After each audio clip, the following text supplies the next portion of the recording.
Shalom. First and foremost, I want to give all of the praises and the glory to the Most High and His Son, Yahweh, Bahashem, Yahweh Shai, Bahashem, Rekah HaKodesh.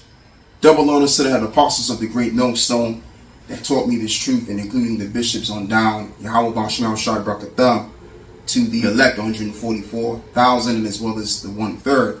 And it's your brother Laban. I shoot another video for this week.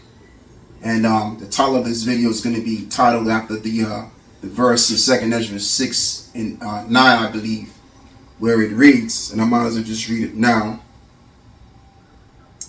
So now let's go and get this right here. For Esau is the end of the world, and Jacob is the beginning of it that followeth. And this was something that Ezra wanted to inquire as many as the prophets that came after Ezra as well. They wanted to know when would be the time that the kingdom of heaven would be restored unto Israel and that we be loose out of captivity. All right, this was the main thing that the prophets of the Lord were looking for. There were times when the Lord would reveal certain things, and there were times when the Lord wouldn't reveal certain things. Okay, and but we have enough information to prove that we are in the end of this revival version of this Roman system, because, you know, just look at what we got currently going on with Israel.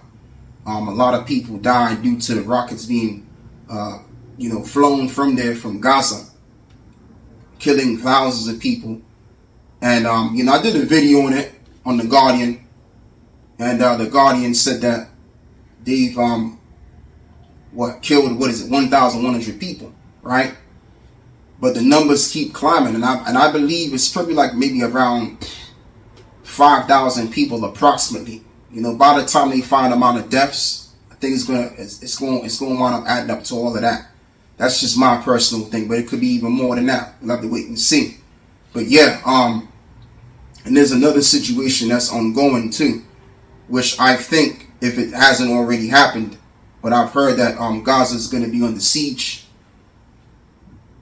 So, you got that situation going on as well. So never in a time in history, even in my lifetime, would a scenario that we have today would have ever happened in the land of Israel. So, that right there is a clear indication that we're transitioning, brothers. We're transitioning to the new beginning, which Yahweh Shai is going to bring that new beginning. And that is the kingdom of heaven overall. And this is what we were inquiring. Our ancestors, the prophets of old, of course. Okay. So now let's even read verse 7. Let me just bump it up to verse 7 now, and we're going to read this. This is what Ezra was saying. Then answered I and said, what shall be the parting in the sum of times? Or when shall be the end of the first, which is Esau, and the beginning of it that followeth? And he said unto me, from Abraham unto Isaac, when Jacob and Esau were born of him, Jacob's hand held first the heel of Esau. And that's symbolic of someone coming out of the lineage of Jacob, which would be Yahweh Shai. And he's going to be the one to pull this devil out of power. That was symbolic of that. Verse 9. For Esau is the end of the world, and Jacob is the beginning of it that followeth. So when we go into the book of Acts, 1 and verse 6, just elaborating on how the prophets were inquiring of the end, and then I'm going to touch on something else as well after that. So this reads on, when they therefore were come together, which is the disciples, they asked of him, saying, Lord, wilt thou at this time restore again the kingdom of Israel? And he said unto them, it is not for you to know the times or the seasons which the Father hath put in his own power. And this was during the time of Yahweh Shai's resurrection. This was said. But when you go prior, Matthew, 24, Yahweh Shai elaborates on what will be seen to the disciples in the latter times, in their time, and as well as the times to come, which is what we are now in. Okay, he even gave the parable of the fig tree, which is symbolic of when you see the signs and the wonders that I've told you before, that know very well much so. See, I'm getting it mixed up. I'm mixing 2nd Ezra 9 together with Matthew 24 and Luke 21 now, right? But the thing of it is, when you see these things, then you're going to know, okay, Yahweh Shai is about to make his second return now. So the Lord didn't just not give us any clues at all. He gave us clues, but he didn't go into too much detail. Okay? So yeah. Yeah, man. So let's go back and read. Let's go back and read 2nd Ezra 6 and verse 9. For Esau is the end of the world, and Jacob is the beginning of it that followeth. And once again, how do we know that we're in the end? Because we're seeing the things that Yahweh Shai gave us clues of. Again, returning back to that. That's why I wanted to read this again, because I wanted to recap my train of thought. But Yahweh Shai told us that you're going to hear wars and rumors of wars. You're going to witness commotions among the people. We're in that time already. We're witnessing all of that. You're going to see blood moons, solar eclipses, and these kind of sort of things. All right. And we're seeing all of that today in this generation. And speaking of that, Yahweh Shai also said that this generation will not pass until all things are fulfilled. All right. So before Yahweh Shai makes his second return to bring an end to this world, things are going to have to play out.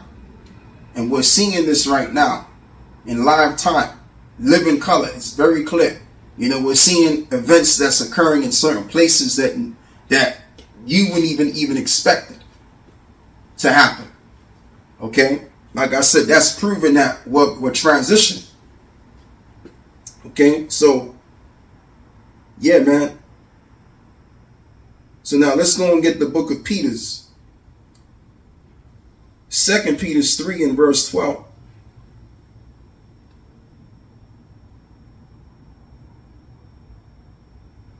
Looking for, I'll tell you what we do. Yeah, let's start with verse 12. Looking for and hasting unto the coming of the day of the Lord, wherein the heavens being on fire shall be dissolved, and the elements shall melt with fervent heat. Nevertheless, we according to his promise look for new heavens and a new earth wherein dwelleth righteousness. So just to get back on par is the fact that once again that we are looking for, as well as the prophets of old we're looking for the kingdom. This is all that we really are expecting intensively. Okay? And we're excited. When we see bad news is good news. What's bad news to the world is good news to the world of the elect. All right? And people would never understand why we would be excited about these events, even if we explained it to them. They would still be like mind boggled, like what the hell what the hell do you mean? What are you talking about? Because again, they're in the world, and because people are in the world, they're expecting the world to come back because that's all they got. But see, us, we pretty much cut ourselves off of the world, so we don't care about the world. As a matter of fact, we want this world gone so that our world can be established. That's our mentality. And as well as we see the writing on the wall, which that saying goes back to the book of Daniel's, the 5th chapter. But you know what I'm saying. Okay? We've been given new secrets. It's all been revealed to us. So now we understand that in order for us to be in rest, and I'm talking about us as a people, this society has to be destroyed.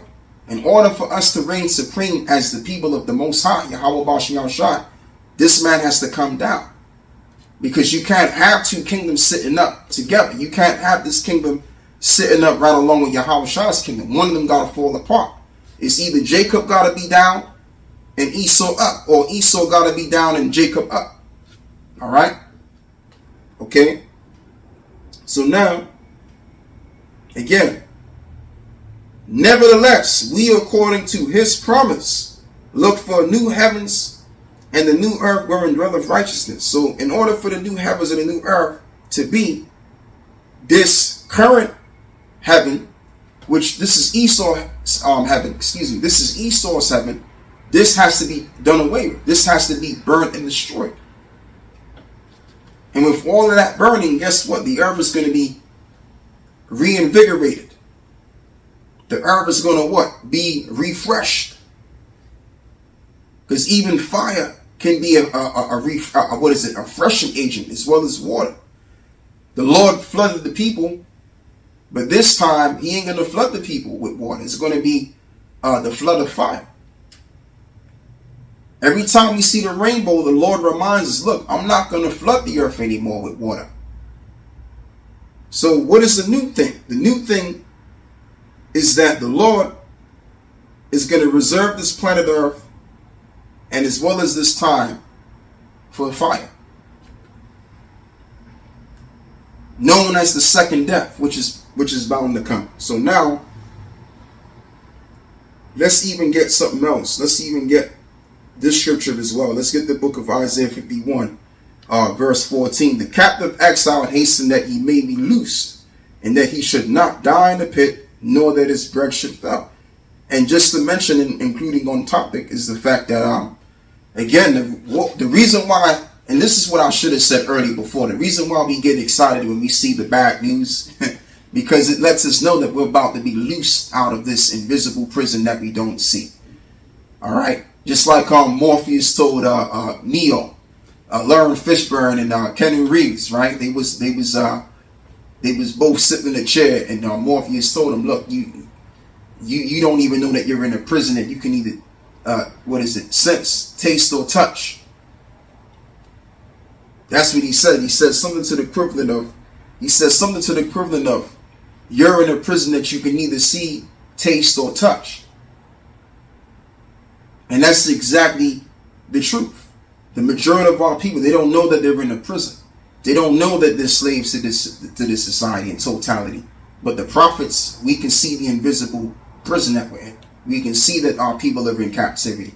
We can see that our people are in the worst conditions that they've ever been in a long time. All right?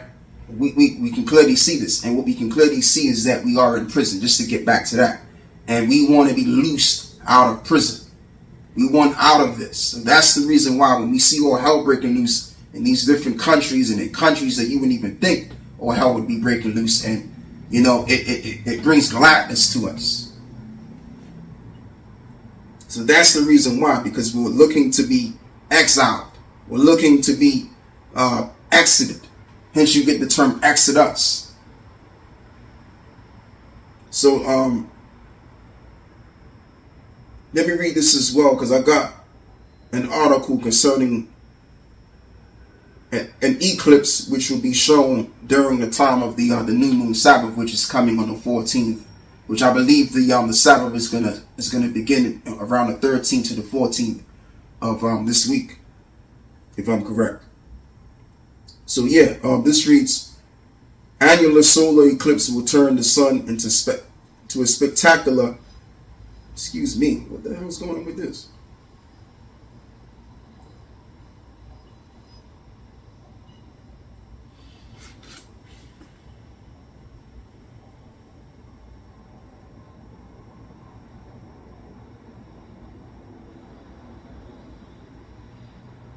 Yeah, so it reads, will be visible for much of the southwestern United States and Central America, and this type of eclipse is often referred to as a ring of fire due to the distinctive shape the sun takes as it is partially blocked by the moon. Here we'll provide live updates as we count down to the ring of fire annular solar eclipse. So there you go. That's all I'm going to read right there. So also now let me go and get the book of Luke.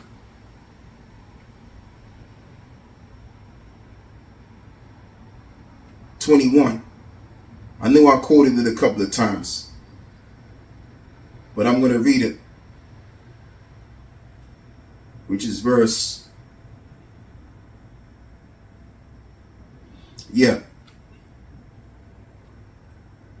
So this is Luke 21 and verse 25.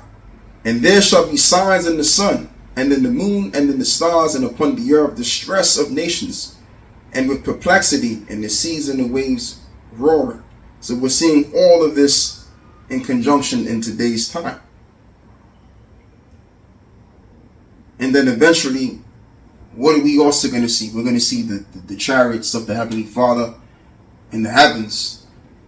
And then, so eventually, the last wonder the greatest one of all time, which is going to be apparent in the eyes of all that's here on this earth, is Yahweh Shai's return. And that alone is going to shake the powers that are here on this earth today. Okay? So this is the time that we're coming into. We're coming into the transitional phase from the ending of Esau's world to the beginning of Jacob's world.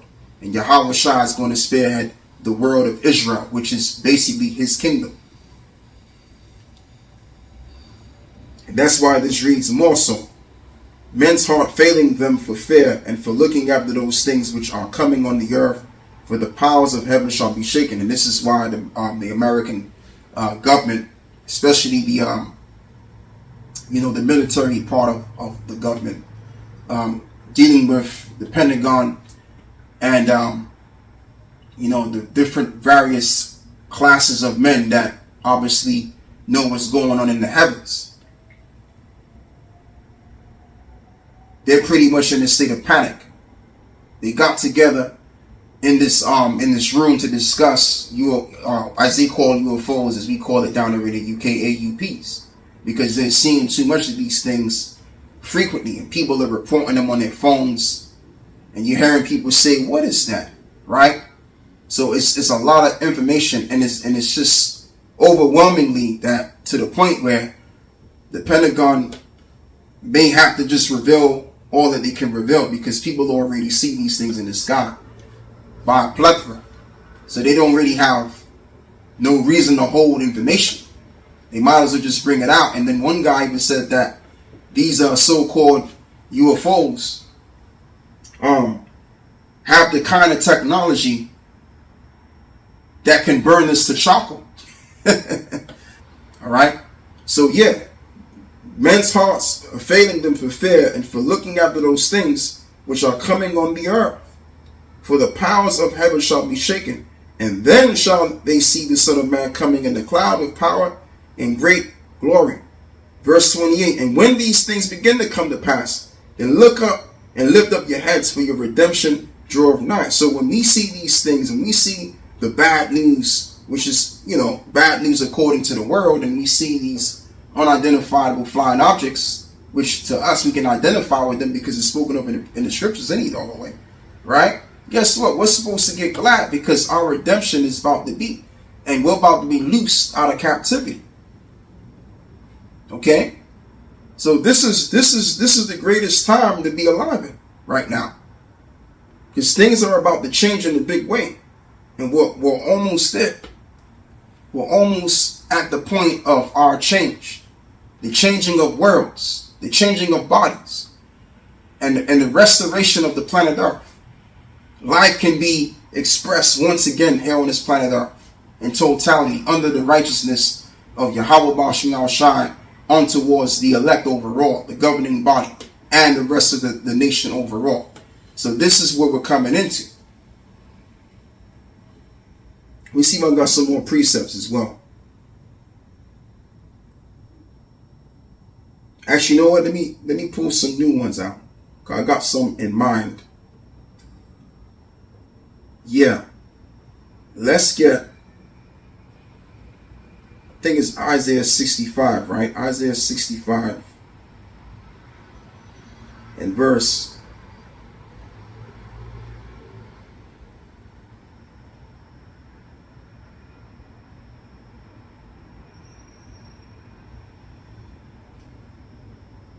it's actually 17. For behold, I create new heavens and a new earth, and the former shall not be remembered, but be ye glad and rejoice forever in that which I create. For behold, I create Jerusalem in rejoicing, and her people a joy. And I will rejoice in Jerusalem and joy in my people, and the voice of weeping shall be no more heard in her, nor the voice of crying. Which connects with the book of Revelations, 21, I believe it is, where it reads that the Lord will wipe the tears from off our eyes, because we are going to receive the changing. And the main element which brought us down to the point of having to be under pain, overall death just in general, is to do with the fact that we are sinners naturally. So the Lord is going to do away with that and put upon us, which is written that in the new covenant, which is what Paul was speaking about, which is written in the book of Jeremiah. I think it's 31 and 33 and onwards to verse 35. So that's what's going to be put upon the nation of Israel, beginning with the elect first. And once that's all said and done, we will no longer go off, never ever again. And therefore, there'll be no more pain, there'll be no more sorrow overall, because we're going to be made right to do right. And that's why the saints will possess the kingdom forever and ever. There's not going to be no reason for the Lord to bring us back down to be afflicted, as it is also written that affliction will not rise a second time. So again, I say, we are in the end of the civilization. We're seeing too many things going on. We're seeing a plethora of earthquakes happening in diverse places, as well as Yahushua said, and major psychological operations after major psychological operations are happening, and happening in places that we didn't even thought could happen. All right. So we could say, yeah, these are probably plasmatic sacrifices. But guess what? At the end of the day, it's all the Lord's doing. As it is also written that the Lord, he's the one that makes peace and creates evil. Again, Amos 3 tells you that if there be evil in the city, if the Lord have not done it. So the Lord is bringing evils after evils and judgments after judgments to just wholly indicate to the elect men of Yahweh Ba'Shem Shai that he's about to make a second return. And this is what we are looking for. The new heavens and the new earth wherein dwelleth in righteousness, and therefore the spirit of life can breathe fully on the face of the planet earth. Okay? So yeah, we have a bright future to look forward to. We are in the ending of the civilization and the incoming of the one which is forth to come. And I might do a part 2 to this because I want to bring some other precepts out concerning this topic. So with that, I'm going to close at this time and giving all of the praises and the glory to the Most High and His Son. And hopefully that this video was edifying and all of that, right? So yeah, so with that, I want to give all of the praise and the glory to the Most High and His Son, Yahweh, Bahashem, Yahweh Shai, Bahashem, Rakah HaKodash, and Yahweh Ba'Shem Shai Brakatham, 240 and 4,000, and including the 1/3 as well. I'm out. Shalom.